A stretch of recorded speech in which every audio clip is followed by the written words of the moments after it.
Hi, fans of high quality entertainment. I've been starting to interview some of the channels that I like on YouTube, and up next is Now Spinning Magazine with Phil Aston. And I'm just reading this little blurb that's on your channel. Specializing in physical releases, CD, vinyl, box sets, new releases, reissues, and classic albums, exclusive features, unboxing videos, interviews, and podcasts. All of Phil's reviews are in video format so you can see inside the box set, CD, booklet, or cover. He's been collecting music for over 50 years, so each review is backed by personal insight and extensive knowledge of the band, artist, and the time in which it was released. And I think one of the first videos of yours I watched was one of your Jethro Tull box set Yeah. unboxings. And so, yeah, I think I watched all of them. And I really just enjoy them. And you're relaxing to listen to. It's not, it's something, it's almost like ASMR, if you know what that is, right? It's Well, yes. I mean, this Now Spinning magazine was almost a lockdown project. yeah. I was doing other things, and that line of work kind of evaporated for a while as the world ground to a halt. So I was thinking, what else is in my brain that might be useful or interesting rather than useful to other people to listen to? And I'd kind of toyed with the idea of having a YouTube channel because I'd got like a Facebook group, and I used to be on Google Plus, and I had something called "What's in Your Music Collection," where people just posted what was in their music collection. And I was thinking maybe I should have a website, but I thought having a website called what'sinyourmusiccollection.com would be too much of a hassle for anyone to type. So I asked somebody, what if I renamed it, what should I call it? And someone said, well, just say Now Spinning.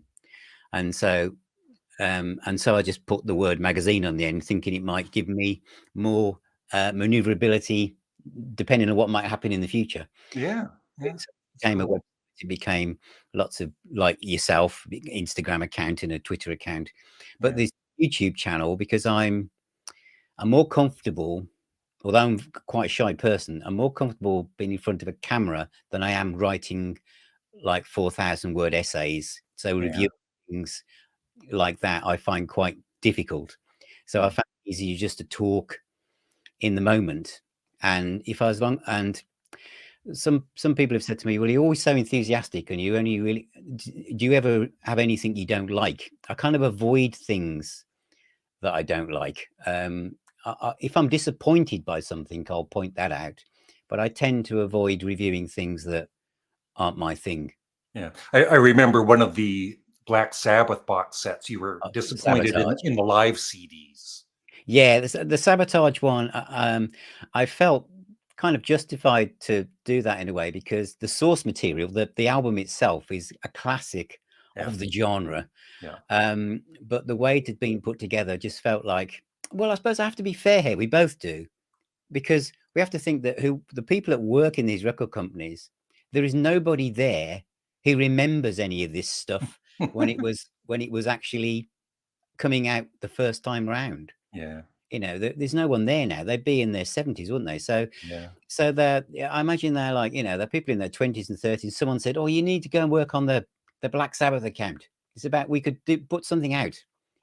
What should we put in it? I don't know. These guys will just buy it anyway. And so that's very unfair, because some of them are quite good. But I just felt with that one, they'd thought, be all right. No one will notice. But I think that the thing is about the physical music market is those of us that still buy stuff are passionate and care deeply about the things we buy, and we'll happily do that. You can lead us to things, and you can a lot of the time not make us, but encourage us to buy something we already have. But if you kind of do something that cuts corners and it just doesn't work as well. Because we are a niche. I've realized, but there's a lot of us around the world. Oh, one thing that bugs me when I do buy a box set, like with the band's whole discography, is I guess like for like Bachman Turner Overdrive, it's like I like the original, like the original covers. If it has a gatefold, it should. I know it's maybe they're selling it cheaper, and that's fine, but I just wish everything was like the original vinyl, and sometimes it isn't. Yeah, I mean that's a good example, because I think Yeah, that Bachman Turner Overdrive set is a lovely little set, great yeah, little booklet, goes into yeah, lots of detail. But if there's anything missing from it, it is the fact that if it had been like esoteric, they probably would have put gatefold sleeves for the first 3 albums, isn't it? I yeah, think, especially yeah, Not Fragile. And I know what they tried to do was take the photographs from the gatefolds and just sprinkle them over the booklet, but it's yeah. not quite the same. And the Humble Pie box set, it's excellent, by the way. Like, and the sound and everything in the book, it's nice. Overall, it's nice. But I've had the Humble Pie Smokin' CD, the original, I think from '85 or '86. Yeah, I've And got I've that. been waiting all these years for it to, a good remaster of it. And so the box set is good, but I just wish it was once again, the original album covers, and it isn't. It's Yeah, yeah, I've got that. I've not reviewed it yet, but I agree. The book itself and the yeah, presentation is good, but yeah, that, as you say, just having the original artwork on the front of each of those discs would have just enhanced it. Now, and yeah, again, lots of people watching this who just live in the world of streaming, or record company executives, will be thinking, "Well, what difference does a yeah. That's photograph true. make?" But it Yeah. does. It does. It does Yeah. make a difference. For us old vinyl guys, yeah. Yeah, Yeah. because our memories are ingrained in that in seeing that album cover and buying it over the counter for the first time, whenever it was, back Yeah. in 1723 or something. So speaking of memories, Yeah. let's go back to when you were younger. What was the first for music? What attracted you to music first? I think the first in the UK, we had a program called Top of the Pops, Yeah. and it went out on a Thursday, I think. And I think it was the first thing I noticed, that there were certain bands that my dad would walk out the room or say they they look like girls, or they'll never get a job looking like that. And I'd be thinking they already have a job. Um, Yeah. so it was bands like Slade, Yeah. Sweet, T-Rex, which were, I think, a lot bigger over in the UK than probably Yeah. elsewhere at the time. And so they were the first bands. And then when I kind of went to senior school, um, the big kids were listening to like these things called Zeppelin and Sabbath and Purple, Yeah. and these bands that apparently didn't release singles. So, and so I started to, I'd listen to the radio a lot, Radio Luxembourg, which was like played a lot of things that weren't in the charts. And it was, I would probably think that being 14 to 15 was the year when everything started to come together. I got Yeah. a real interest. I wasn't that interested in sport or football. Yeah. I was interested in my own hobbies before music was like aviation. I loved Yeah. aircraft, Yeah. and then as I've kind of, and then I got the music bug, and then music was kind of everything. And so I can remember I didn't have a record player to start with, like a lot of kids in the UK. We actually had cassette players, Yeah. because our dads wouldn't let us near their stereos in case we destroyed them. Yeah. So it bought me a cassette player. And so the first music I ever had was on pre-recorded cassette, which none of those exist now in my Yeah. house. Yeah. They sounded awful. Yeah. So, and it was the first, and it was bands like Status Quo, Slade, Deep Purple. Yeah. So I can remember which ones of those I had. And I remember an older kid over the road trying to get me into Emerson, Lake and Palmer and Roxy Music, and I didn't understand it. Yeah. It was too off the wall then. Fine Mhm. now, Yeah. Yeah. but it was. I think the 70s was, there was so many styles of music where every band had their own Yeah. template. Whether it was Yeah. Jethro Tull, King Crimson, Led Zeppelin, Wishbone Ash, Robin Trower, Electric Light Orchestra, they were all Genesis, yes, Pink Floyd.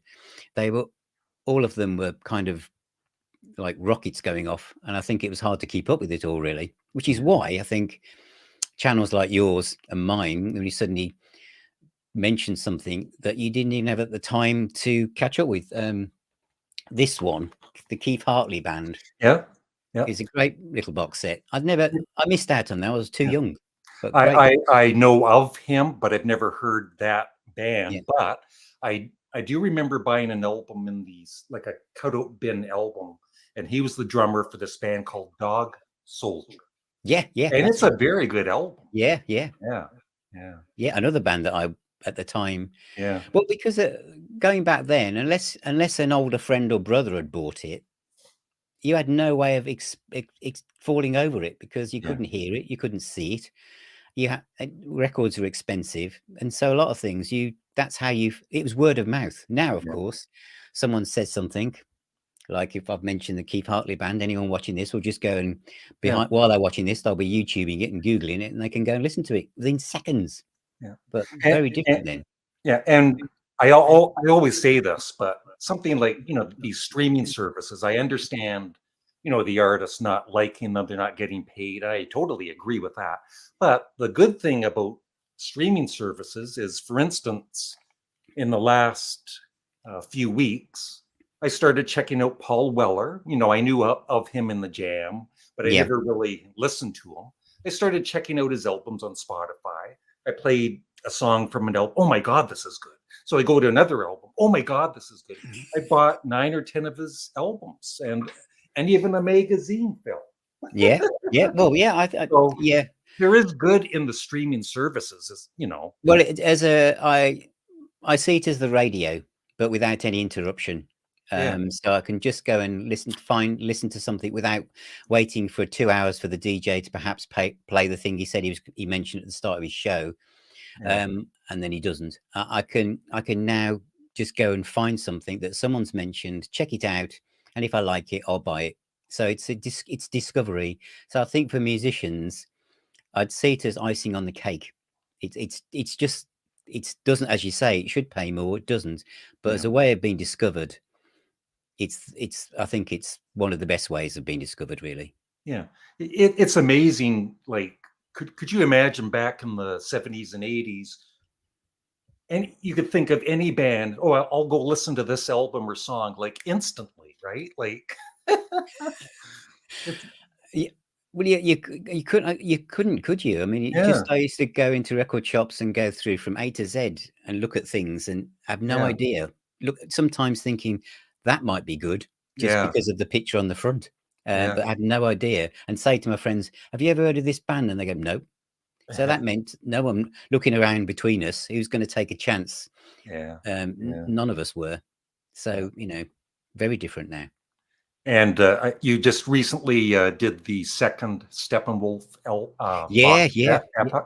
And I Debit years. agree with you.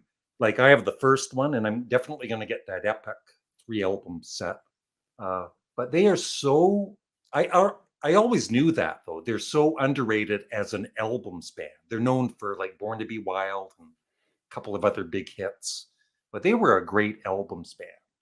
Yeah, that's a great. And I bought that without knowing. I'd never Yeah, heard the albums in that set before, yeah, and the fact that the people behind it put a 30-page booklet inside something with just 3 CDs instead of yep, just a fold-out poster type thing, which yeah, I might have expected, and went into such detail. They interviewed the band, so you got the full background of the story, and the album sound great. But that's, yeah, for me in the UK, a perfect example of where my eyes, being a young kid, was yeah. just on Zeppelins and Purples. Hmm. That Steppenwolf sounded like a band from the 60s. Well, they were, but Yeah, yeah, actually, they were still operating right through yeah, to that part yeah, of the 70s and making really good stuff that just got missed. yeah, yeah. And those Jethro Tull box sets, I think I wrote down 15. There's 15 box Yeah, sets so far. and But really, if there's any criticism, well, we can always easily criticize things. That yeah, why isn't when you buy a book, a hardback book, it is a certain shape and size. The dimensions of that book are what they are. Nobody decides, you know what, we're going to make a hardback book that's 1.5 feet wide. That they are all the same. And yeah, once the paperback book comes out, they are roughly the same. yeah, it appears that in the world of the CD box set, people haven't got around the table from all the different record labels and said, do you know what? Maybe we should just get an idea and stick to a format. Yeah. And because I think the Jethro Tull sets in the hardback book with all the discs and those massive 100-page books in with everything, but they've even interviewed. They're one of the best. Yeah. There's, the string quartet. They've interviewed the person who designed the front cover. Everybody, anyone. They are the benchmark, and the pricing is brilliant. And you just think, why didn't Led Zeppelin or ELO or anyone else just think we could do that? And then they'd all line up. Yep. Even the Beatles box sets, right? They're all different. Yeah. And the Paul McCartney archive collections, they're all different sizes. And, and then you get the George Harrison, All Things Must Pass. You see, I think they're either put together by people that don't collect physical items. Yeah. And have no idea when they sit in their houses with no stuff around them, how these things are going to be put on a shelf or displayed.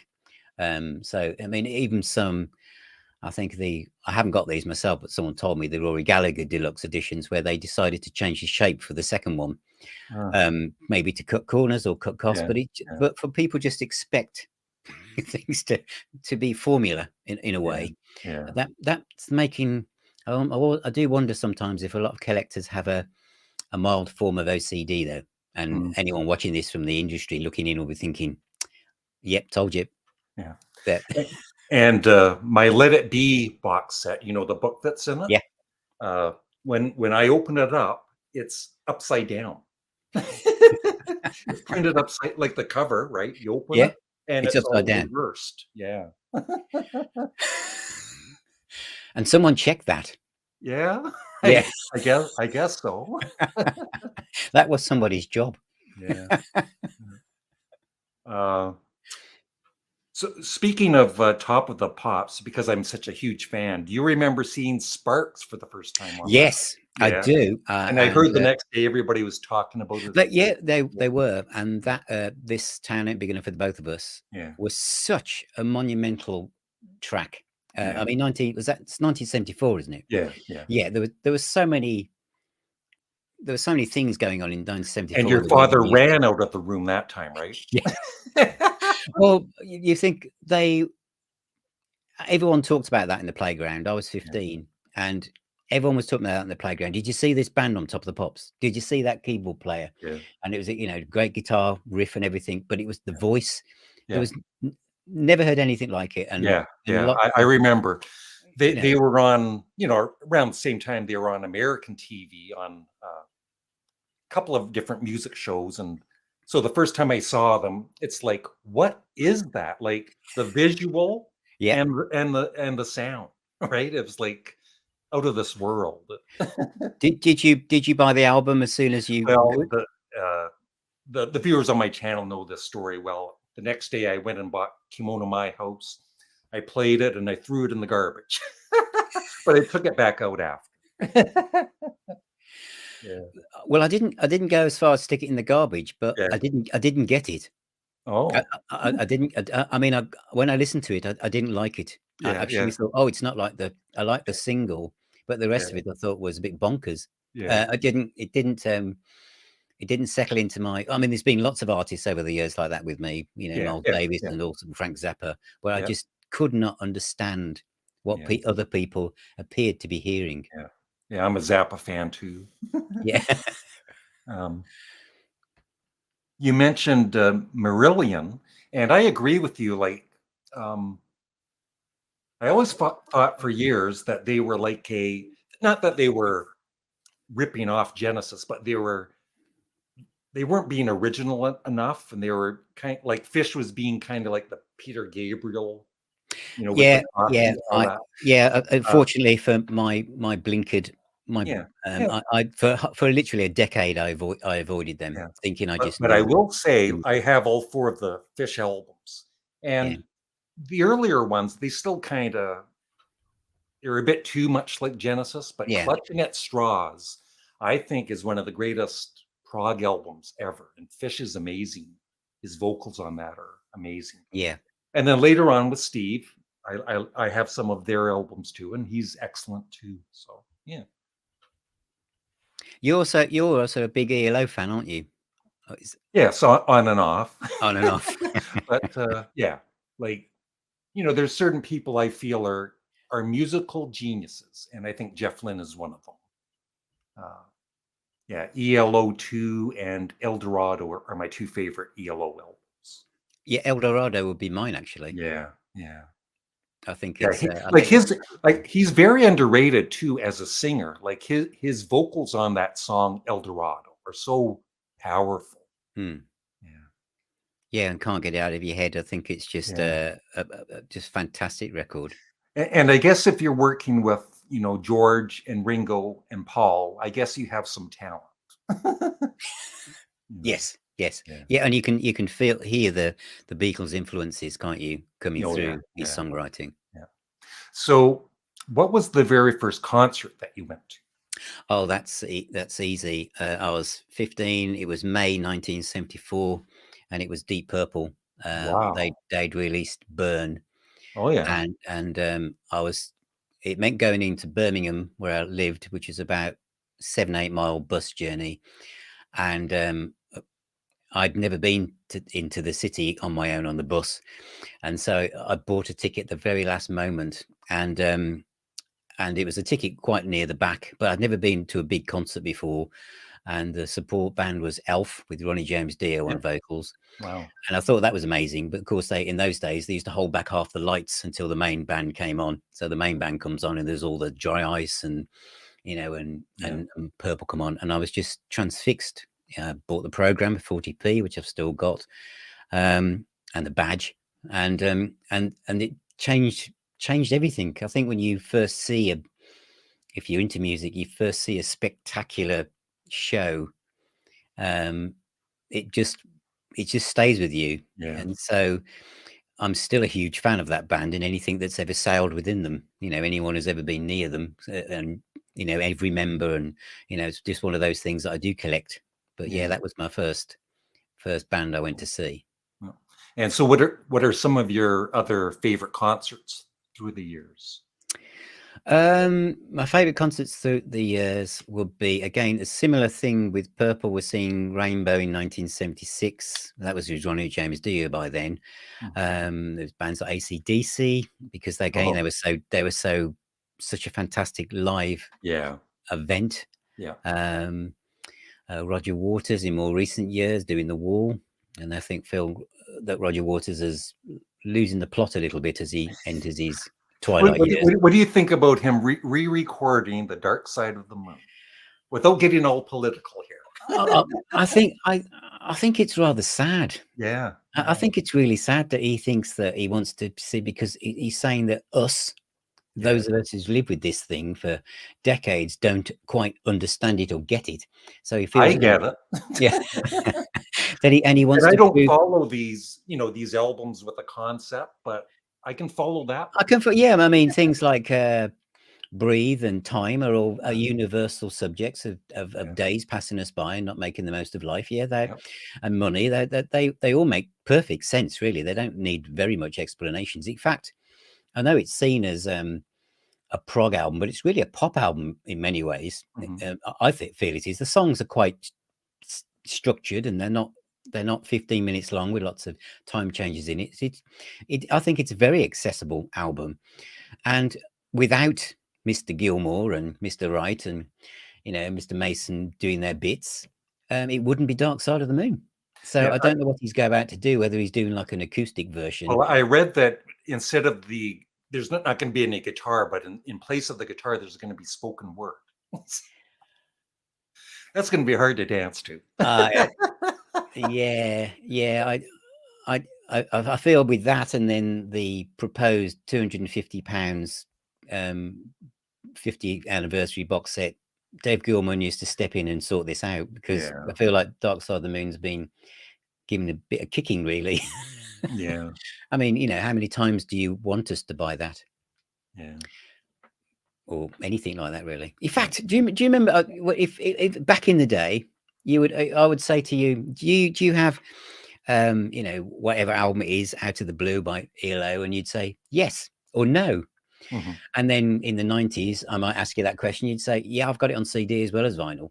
But now, but, but now you ask people and they go, oh yeah, I've got it on vinyl, I've got the original pressing, I've got the reissue, and I've got on CD, I've got the 1996 remaster, I've got the 2 CD version, and I've also got the one in the box set, and I'm looking forward to the deluxe one. It's, Yeah. I mean, that's a new phenomenon that wouldn't have Yeah. existed in the 80s or the 70s. It does get silly after a while, right? Like, Yeah. yeah. I think so. Although the reason why I can quote that so easily is because there are some things where I am that person. Yeah. Yeah. No, but things like remastered, like what Steven Wilson does with remixes is amazing, right? Yeah. Like, that's different, you know. That is different because that's Yeah. something new to listen to, Yeah. isn't it? Yeah. Yeah. That is very different. Are you a fan of Steve? Yeah, I think you. I just saw a video of you talking about Steven Wilson's one of his the pop album he recently did. Yeah, Yeah, because that's a great album. it's a great album, but Yeah. it got a lot of stick, didn't it? Yeah. People saying because he wasn't doing the traditional prog stuff. Yep. But I do feel that the word progressive means to move forwards, to push the boundaries, to do something different. Yeah. Because if you just expect an artist to do exactly the same as what they did last time, you know, I want to be, I don't want to, or well, if I'm buying an AC/DC album, I probably don't want it to sound other than what the last one did. Yeah. But if I'm buying something by Steven Wilson, I have an expectation that he's going to deliver something that I don't expect. Yeah, he's making the music that he wants to make. Yeah. And you're never gonna satisfy. It doesn't matter, right? Even with somebody like Paul McCartney, I see this every time he makes a new album. Somebody will, you'll read, I'm Paul McCartney's biggest fan, and then they say the album sucks. It's like, you're not Paul McCartney's biggest fan. You're insulting the guy, Well, exactly, because if Yeah. you are their biggest fan, your ears will be open Yeah. to whatever they do. Yeah. In a way, Yeah. I think. So you kind of missed the Beatles, but did Yeah. you get into the Beatles in the 70s, or?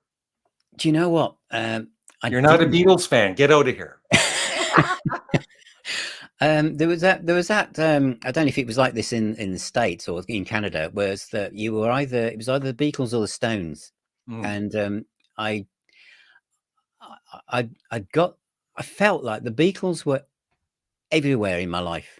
Yeah. Without buying anything, they were everywhere. They were in every school disco. They were on the radio. They were everywhere, and as were the Stones. But I felt drawn more towards the Rolling Stones, originally from their 70s output onwards, and then I started going back towards the 60s albums and got into that, and then bands like the Kinks and obviously the Who.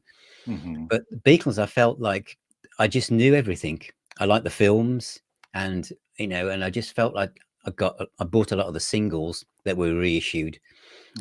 Paperback Writer and Hey Jude were my favorites, but I just felt that it was just something I would get later on, and I felt like buying a Beatles album, I would know them all because I'd heard them everywhere I went. Yeah.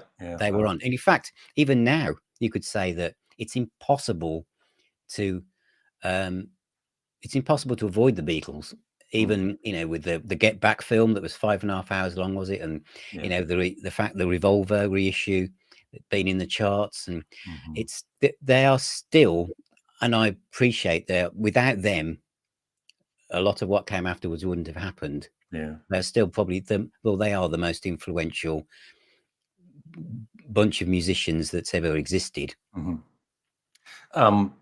So would your favorite band be Deep Purple? They would. I think they would be one of them, because I think it's hard to escape the music you hear in those formative years, isn't it? When you're like 15 to 18, although the same as you've bought things over the decades more. I love a Polish band called Riverside, one of my favorite bands now, but you can't escape the stuff that first enters your brain when you're a teenager, and it has an impact on you. Yeah.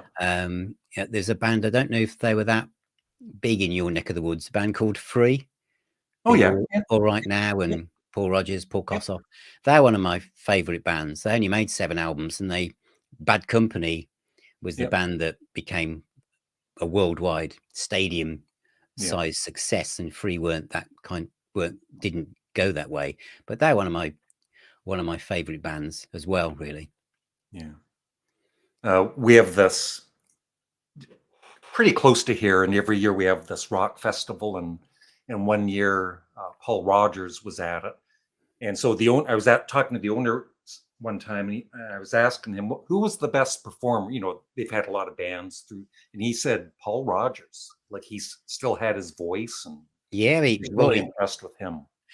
he has still got his voice, and it's his interpretation of the human spirit, really, the way he improvises. Some vocalists, they'll do the same thing every night and Yep. they hit, and tick, brilliant. But Paul Rogers, if you buy a Bad Company deluxe edition or free one and it says outtakes, usually these are things you play once and never again. But with him, he would sing every song in a totally different way depending on how he felt at that point in time, and all his ad libs would be in that moment. And I think that's what makes him such a fantastic performer, is he sings how he feels. Yeah, and he's so respected too with other Yeah. musicians, right? And it's a soul voice. Yeah. He sings rock music, but it's a voice that's based in soul music, really. It's so expressive. Yeah. You And can't sing anything. I wanted to talk to you about Sweet for a minute. I don't think I've ever owned a Sweet album, but I've realized in the last few years, I used to think they were, one of these kind of glam rock bands that didn't even play the on Yeah, their yeah. I know what you mean. and I guess at one time they didn't. That's But correct. I've realized the last few years they were a great live band. I've seen live footage of them, and they were pretty impressive. Well, they were doing things like Wigwam Bam and Yeah. Little Willie and all these kind of songs, which gave them a certain image. And obviously they then had a very glam rock image. And Chin and Chapman, who controlled all the A sides for quite a while, were telling them, we're going to do this, Ballroom Blitz, you're going to do this. But on the B side of every single was like this hard rock track that showed a different side of them. And eventually when I think it's 1974 again, Sweet Fanny Adams was released, and it was like a rock album. And that's when, but I don't think they were ever able to shake off this teeny bopper glam rock image. And so they were never taken seriously enough. Burn on the Flame and songs like this were brilliant rock tracks. And the drummer was fantastic. They were all great musicians, but they couldn't break out of what they were perceived to be. Yeah. That they were in this little silo called Basie Two Rollers and Slade and that's where they were sat. But I reviewed one of the box set that came out for them, which was called Volume 1.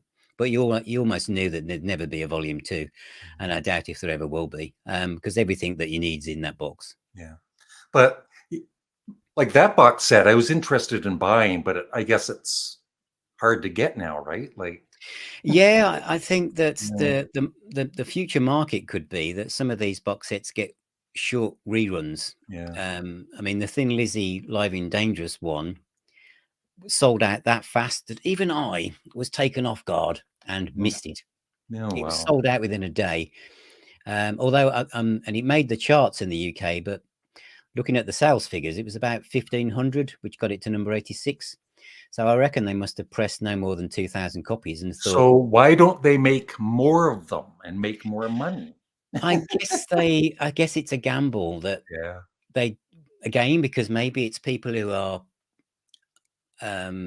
people in the record companies now who aren't in contact with people like me and you, and don't perhaps understand the passion of how we feel about these bands and this music. And they probably thought, well, this album's like, it came out in 1978, is it? That's how many years ago is that? How many people are going to buy this? And they must have already have it by now. Well, we'll just do 2,000, see how it goes. Yeah. And then, of course, it sells out within a day. And of course, you can't just ring them up and say, another 2,000, please, because you've got to go into the schedule.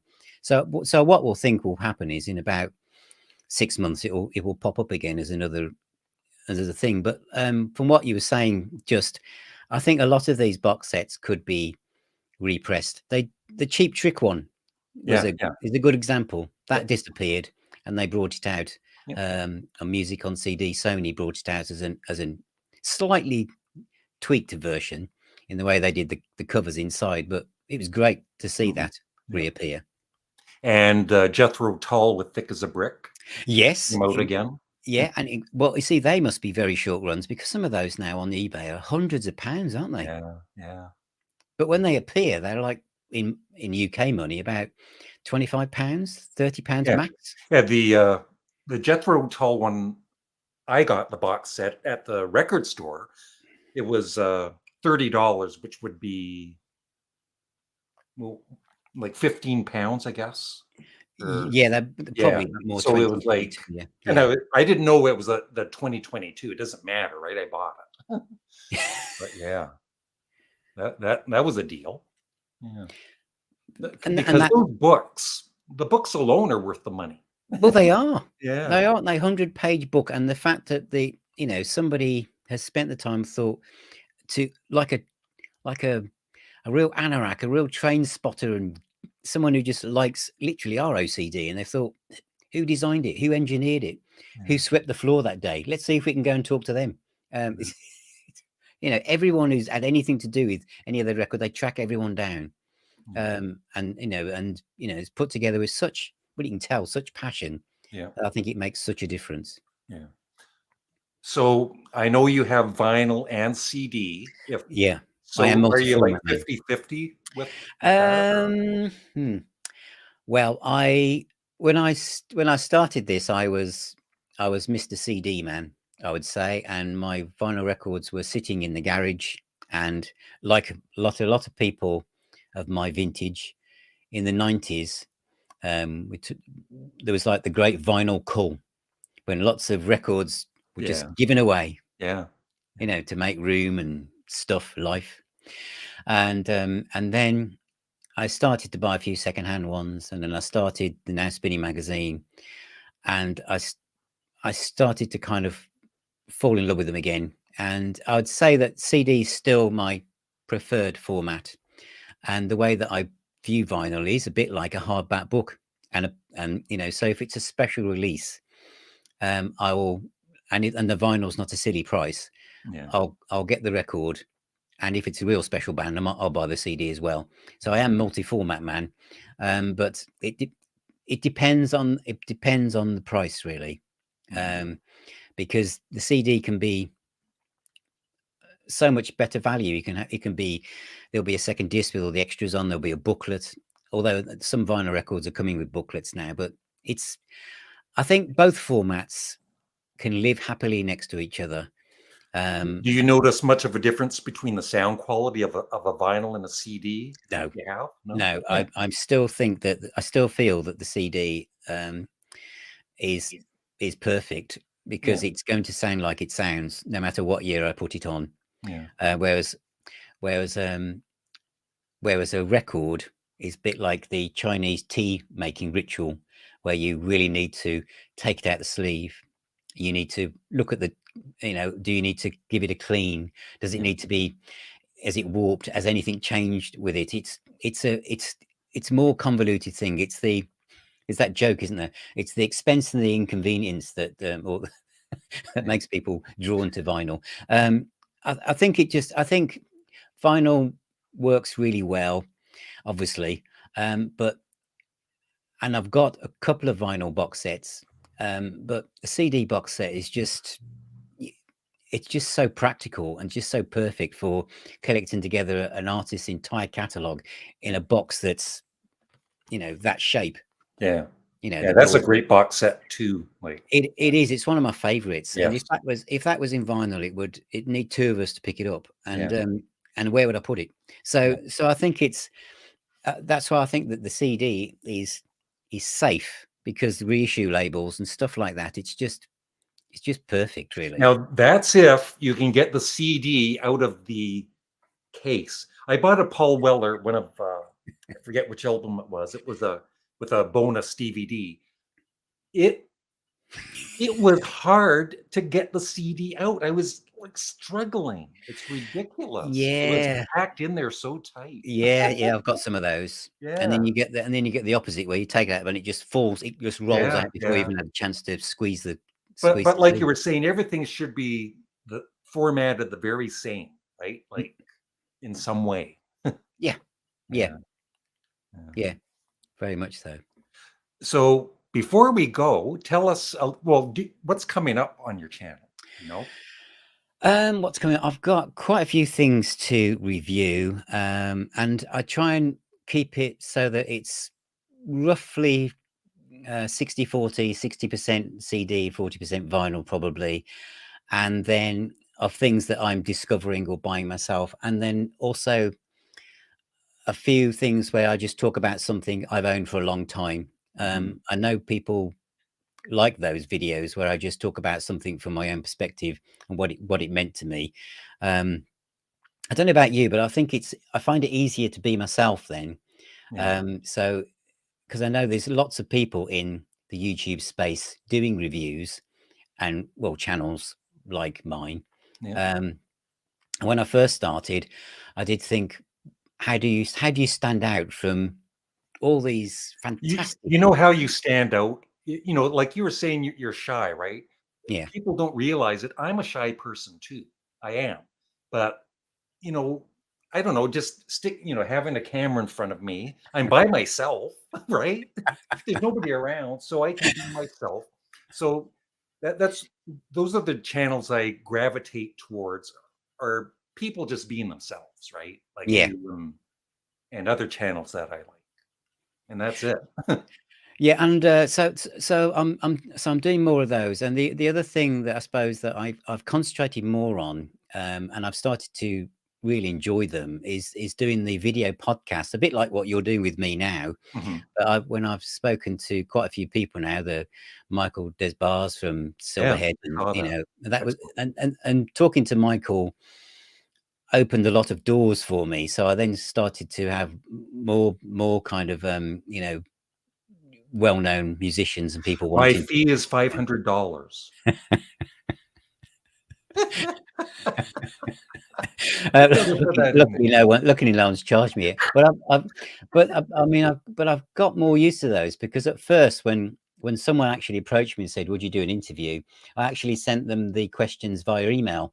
I Yeah, wow. just wanted them to type them back Yeah, because I thought, well, how else am I going to do it? It didn't even cross my mind that I could actually talk to them through a camera. yeah, But yeah, so that's become I've become more comfortable doing that as well, really. But yeah, I guess it's just the more you do, yeah, the more you can do. yeah, yeah. Just be yourself. Yeah. Uh, so I think that's it. Oh, yeah, the one thing, do you know of any upcoming box sets that are coming out? Well, I'm trying. There's a big Hawkwind one coming out, but it's from an era of the band where I'm not quite sure whether it's going to be my cup of tea. They don't have their first few years. They don't have a box set for that, do they? Yeah. They do, but it's long out of print, Yeah. and it came out with it was a time when box sets started to appear with no booklet at all. Yeah. So it was just like rammed full of discs Yeah. with no information, Yeah. nothing, Yeah. and they were quite cheap. Yeah. So there hasn't been a career defining one at the moment. There's a one arrived this morning, which is the Barclay James Harvest once again, Oh yeah. which is Oh, one of their classic albums, and it's been turned into a 3 CD Blu-ray disc yeah. with everything you could possibly want from it. So I'm going to Do, review that soon. do you ever find that with these box sets, sometimes it gets a little ridiculous? Like these bands, it's like 80 CDs. It's like I'm not a big enough fan of anybody to, or whatever it is. Like all of these concerts, like 20 concerts. Well, you see, that's probably the topic for a future Yeah, video from either yourself or yeah, me or both of us is that how many, if we really own yeah, up, have got box sets on our shelves where there are still discs in them that Yeah. we haven't actually played yet. Yeah. And because some of them are like behind me is a Wishbone Ash one. Well, I mean, that's got about 38 discs in it. And I Wow. admit that some of the concerts I haven't gone all the way through Yeah. yet. It's Yeah. just there's so many hours in the day and there's so Yeah. much to listen to. Yeah. I don't know if you know of the band Nectar. Yes, Yeah. I do. I've become a huge fan of them. Well, I've always known about them, but just in the last few months, a big fan. And I'm hoping they have a box set of their early albums at some point. I think there's one of those little cheapy ones where it's just the Yeah. Yeah. Yeah. 5 Those are good. original Good albums. for Yeah. now, I guess. But yeah. Yeah, I can't remember which one it is. It's Remember the Future? I think I've got that. Yeah, it could be that one. It's got like Recycle? a green and Recycle. I've got it on CD and vinyl. I think it's one of the famous ones. I think Iron Maiden covered a couple of tracks from it. I can't remember what it's called, but I Yeah. do like them. They Yeah. were really big in Germany, weren't they? Yeah. Yeah. Yeah. Yeah. They even had a top 10 album in the States. Remember the Future. Yeah. Yeah. So anything else you would like to say about your channel or? First of all, I'd like to say, Larry, thank you very much for inviting me onto your show. I think that's, and thank you for all your support. Yeah, you're welcome. Because I mean, you're very successful at what you do, and I think it's I really am grateful the fact that you pop down and you comment on my videos and you even on Twitter and Instagram, and it's great to be connected with you, and I love your stuff and your quirky sense of humor. Thank you. Yeah, somebody appreciates it. Okay, thanks very much, Phil. And so I hope everybody subscribes to Phil. His channel is Now Spinning Magazine with Phil Aston, and like I said, I'll have some links to some of your unboxings. Thank you very much. Thank you. Thanks, Larry. Nice to see you. Okay, and you, Larry. Take care. I'll talk to you soon. Thank you. Bye. Bye.